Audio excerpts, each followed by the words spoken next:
Nana Akufo-Addo today addressed the nation on the evening informing us of the first 2 cases of coronavirus. But don't worry. When the university called me, I told them that you could teach your class online. Get ready, son, to go virtual. The symbol of Kwanzaa is the 7 candles. Hating everything that blacks stand for. Miles, stop!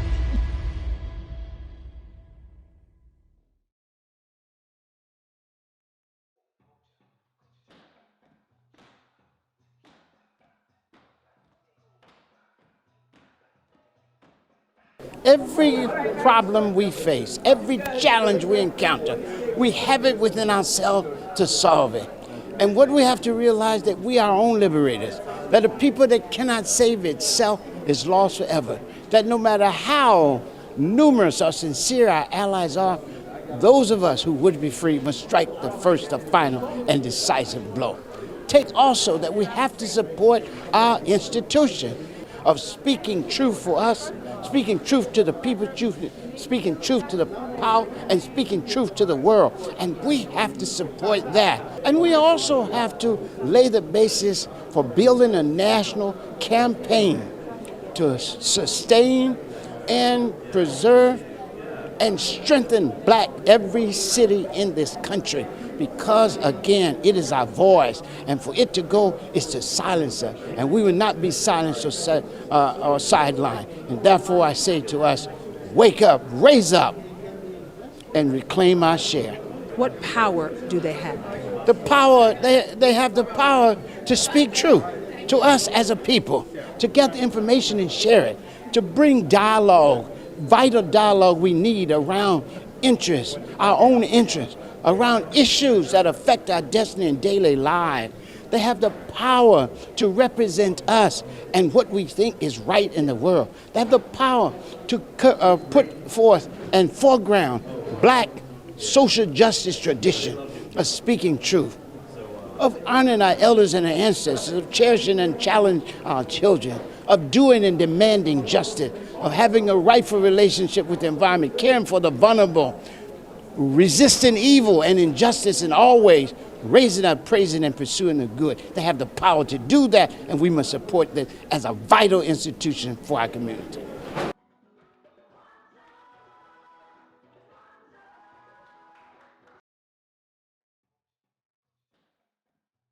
Celebrate Kwanzaa, celebrate ourselves. Kwanzaa is a celebration of family, community, and culture. It is to raise us up, to speak our special culture truth in a multicultural world, to demonstrate the best of what it means to be African and human by teaching fundamental values by which we understand ourselves and assert ourselves in the world and speak a beautiful truth to the world about ourselves. And of course, the core, the hub and hinge on which the holiday turns, are the 7 principles, the Nguzo Saba, and they are Umoja, unity; Kujichagulia, self-determination; Ujima, collective working responsibility; Ujamaa, cooperative economic; Nia, purpose; Kuumba, creativity; and Imani, faith. Faith in ourselves, black people. Faith in our people, our parents, our teachers, our leaders, and the righteousness and victory of our struggle. Hi, this is Alan Shea, and I am so excited. You know why? It's that time of year called Kwanzaa time, and I'm here with the incredible Marie Lamel, and she's going to give us a little insight on the secret that she's working on, and she wants to share it with you viewers so you can come out and support her and really get a good understanding of what this project is all about. Okay. Thanks, Alan. It's always great to be on our society, to be able to share with you some wonderful things that are going on in our community. And I am very excited about being a playwright. I've been a publicist for many, many years, whether it's in the sports of boxing or as film PR, book author PR, just name it. I've done it. I've been around the world publicizing other people's projects and products and individuals. And now I'm here to say I can add playwright to my resume. As you know, Kwanzaa starts on December the 26th, right after Christmas, and runs through January 1st every year since the 60s, which was founded by Dr. Karenga, who's here in California. So I've been fortunate to be chosen by the Robbie Theater, which was co-founded by Ben Guillory and our award-winning actor Danny Glover back in 1994. They chosen this particular play that was co-written with Barbara Bullen. I conceptualized this and the lead writer on it. So I'm really, really excited to be able to talk about something that I think could be a great solution to all the issues that are going on around the world. When I think of Kwanzaa, it's like it's still relatively new to the Black community, especially when I talk to young people. And so why don't you give them a little insight how important Kwanzaa is and how did it really come about to be received here in America? Well, Dr. Karenga came up with this idea of a better way for us to have cultural understanding and to be able to be more harmonious as a community. So he came up with 7 principles that he feels will be a game changer when it comes to how we live our lives and how we deal with one another. And COVID has really shown us how much we don't have as far as unity and cooperation and faith and hope, because we found out that we don't have the support that we really need from our government, in the health realm, when it came to finances, getting loans from the banks. I mean, there's so many ways that we are treated in a disparate manner. But we feel that the principles of Kwanzaa would be a great way to help bring this together, show more support, get people to see that we really need to have a better way to live our lives. And the murders of George Floyd and so many before him and after him, that shows that there's a problem with people embracing the cultural differences that we have here in the United States. Wow. Well, with that being the case, why don't we dig a little deeper? Because what I would love for the viewers to grab hold of, because this is a very transitional period in time in our history right now. What I'd like to do is, first of all, why don't you give them somewhat of a overview of the play, the characters, the storyline, and then we can try and punch some of those 7 principles to see how we're going to be able to work those in. The story is about a African-American professor of American history who is in Ghana searching for his family roots, getting more information about Africa and Africans and our people. I mean, there's so many of us have never been to Africa. I've been fortunate to have traveled there many times, and it is a different world, but it feels like home all at the same time. And I really want to encourage people to make that trip, not just go on safaris and the typical tourist stuff, but go to the villages, meet the people where they are instead of what the tourist guides want you to see. Go deeper than that. So that's why we put the setting in Ghana. He hears about the COVID situation and just realizes that he has a class to teach, so he has to go virtual. So there are 9 other students in the class, and they have different backgrounds, from white to activists to Hispanic to Muslim. So just to show some diversity there and how they're learning more about not just American history, but the civil rights movement and about Kwanzaa, because all of that is part of history. History is man-made, and Kwanzaa was created by Dr. Karenga. So that the storyline is really teaching them, the students, more about something that they're not that familiar with and how they can incorporate it in their lives and hopefully change the way they look at each other, even though they have different backgrounds. Wow.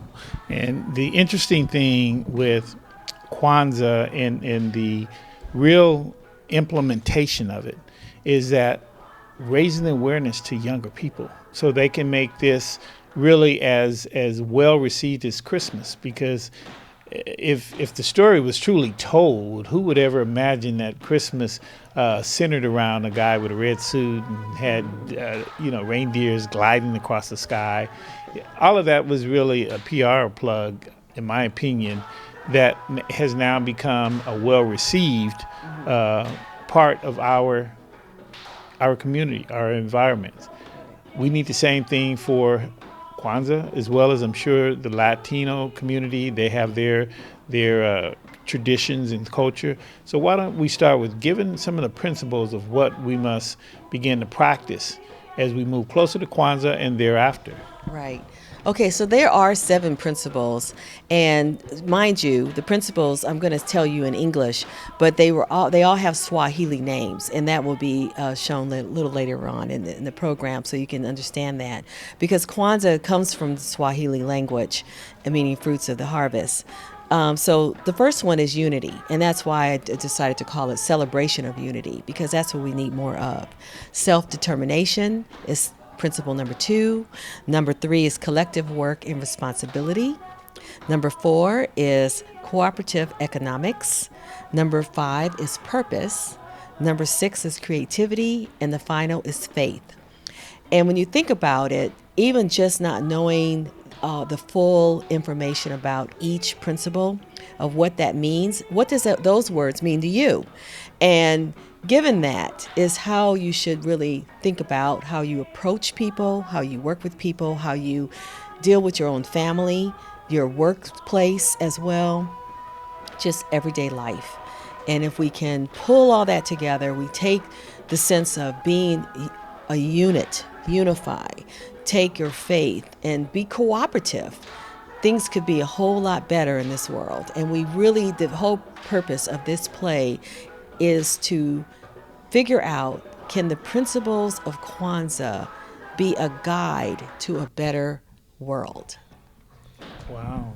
So why don't you remind all of those viewers out there the time, the place, and really, can we create this to be an annual event?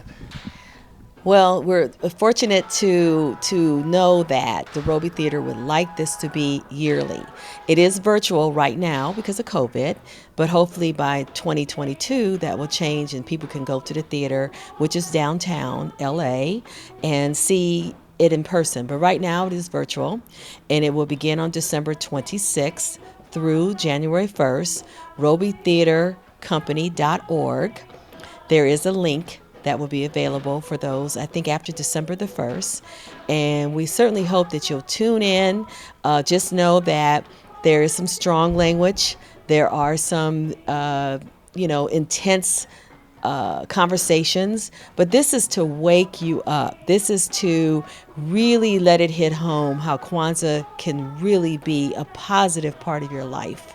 So we're very excited about this and really, really hope that you will support Kwanzaa, a celebration of unity, produced and presented by the Robbie Theater Company. It was named after Paul Robertson, Robbie Theater, just so you know, and he's someone also we should know as a historic figure.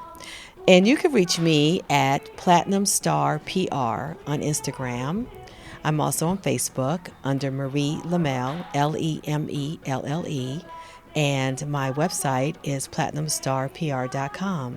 Thanks again, Alan. Well, you are certainly welcome, and I'm so glad and proud that you've moved into the playwright, and so that means she's going to be a full all-around PR person to really enjoy, both from behind the scenes to being in front of the camera to being with the ones who create the thought process. All of that is just unbelievable. And I'm just glad to see that we have someone next to us who's contributing like that. Happy holidays, everyone. I wanted to take a moment to send my warmest wishes to everyone celebrating Kwanzaa. Like so many other holidays, we will be celebrating Kwanzaa a little differently this season in our home. We'll be doing it over Zoom. You know, my sister and I, we grew up celebrating Kwanzaa. Every year, our family and our extended family, we would gather around across multiple generations, and we'd tell stories. The kids would sit on the carpet, and the elders would sit in chairs, and we would light the candles, and of course, afterwards, have a beautiful meal. And of course, there was always the discussion of the 7 principles. And my favorite, I have to tell you, was always the one about self-determination, Kujichagulia. And, essentially it's about be and do. Be the person you want to be and do the things you want to do and do the things that need to be done. It's about not letting anyone write our future for us, but instead going out and writing it for ourselves. And that principle motivates me today as we seek to confront the challenges facing our country and to build a brighter future for all Americans. So to everyone who is celebrating, happy Kwanzaa from our family to yours. I'm amongst two of the cast members from the 2021 great production at Robbie Theater in the heart of Los Angeles, performing the Kwanzaa play. Is that what it is? Kwanzaa, a celebration of unity. Kwanzaa, celebration of unity. And I have two of the cast members here, and I'm going to let them introduce themselves so that they can make sure that you know who they are. And I want them to give a little bit of their background and their history so the audience can really appreciate what they're going to hear today. Sure. Hi, my name is Christina Childress, and I play Penny Jones in Kwanzaa, Celebration of Unity. I'm originally from Memphis, Tennessee, but I've been here in Los Angeles for about 5 years now. I'm an actress, and I've been just so blessed to find Robbie Theater Company. This is my first production with Robbie Theater Company, and I am so excited. Hi, my name is Kyle J. Sparks. I'm a theatrically trained actor. I'm a member of SAG.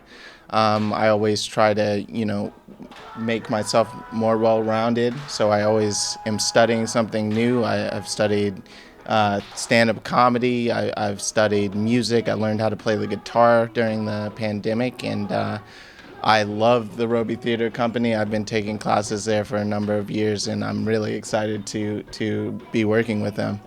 Wow, well, this is real excited because one of the things our society show brings out is community.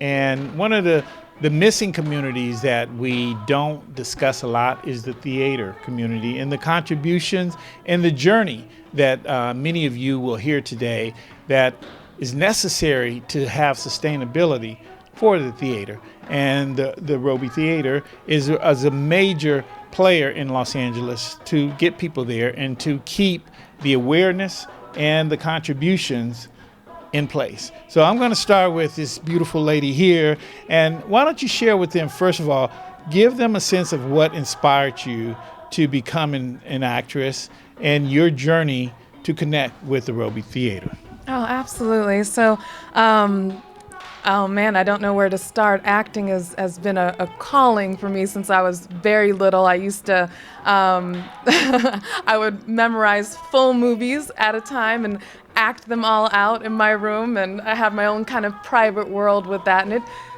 film and television opened my world. I remember when I first saw Lynn Whitfield in the Josephine Baker story. That changed my life. It changed my life. I just to see that amazing story and to see someone like me on the screen, it just opened my world up. And in Memphis, Tennessee, I attended an all-girls private school that was predominantly white, and that was very difficult. We had there were some hard things that I went through at that school, but my parents wanted the best education for me. But I had experiences where I would go to sit with other children and they'd get up and move, and having to learn what racism was at such a young age, and to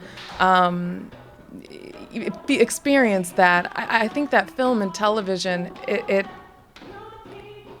the stories that I saw when I was little, it opened my world up. It made me feel not alone in an environment where at school sometimes I felt very alone. So I'm extremely passionate about being an artist. I think it's a way to connect people. When people are closed-minded, it can open their world up, and I believe we can really transform people's hearts with art. And I think it's a strong activism, and that's why I'm here with Robbie Theater Company. I told Mr. Guillory, I became a part of this production through their open audition calls, and I told Mr. Guillory, I'm looking for community, and I had no idea how quickly I would become a part of a community, so I feel very blessed to be a part of this one. And speaking of community, why don't you just shed a little light on the community evolution that has taken place with you and your character with the play? Sure. So my character is Penny Jones. She's very much into civil rights and into Kwanzaa and wants to learn more. And so she's a part of this class and this community. And what's really interesting is you see all these different characters, many different backgrounds coming together. So some people have different intentions than others in the play. I'm not going to give anything away, no spoilers. But the evolution in all these characters of different backgrounds, learning about each other and learning the principles of Kwanzaa and more about Black history. It's fascinating to watch their journey. And again, I don't want to give too much away, but each character does have an evolution, and it's written so beautifully. I mean, it's one of those things you don't have to, as an actor, you don't have to work that hard. It's on the page, and to see it unfold has been a beautiful process. And last but not least, because I want the viewers to really have an appreciation for the journey. Mm-hmm. And the journey is really determined by mastering your character. So how much of you went into the character, or how much were you part of that character because of your preparation? Oh, a lot. I very much feel that Penny is a part of me. she's a strong part of me. I mean, I had similar experiences in college, and had a very rough college experience, actually. Somebody wrote the N-word on my door at college. Mm-hmm.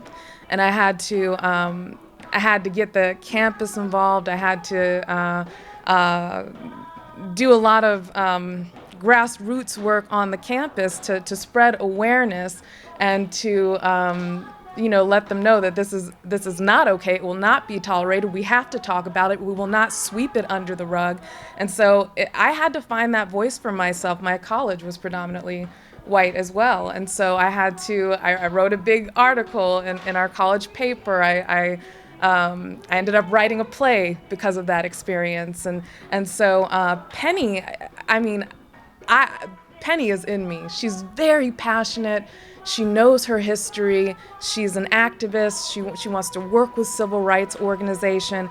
And in doing this play and that journey and the discovery with the character, it brought me back to that place. It's been a hot minute since I was in college. I don't want to age myself too much, but it kind of brought me back and reawakened that fire in me, because we need that fire right now. There's a lot that we need to be active about and march about and protest about. That we still need that today. So that reawakened Penny is just, I love Penny. She's in me. So this gentleman is going to share with you really his journey, because from just getting to know Kyle, I think he's more of a man of technical positioning. Is that a good way to phrase it? If that's what you see, then that's what it is. Well, why don't you share with the viewers really a little bit of your history, and how did you become attracted, committed, and then to find the pathway to be where you are today?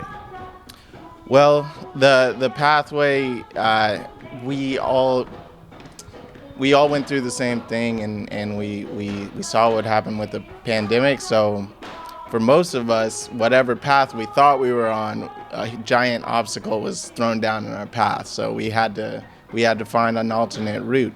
And as far as the theater is concerned, theaters were shut down, and we all needed to find a new way to be artists and to entertain people.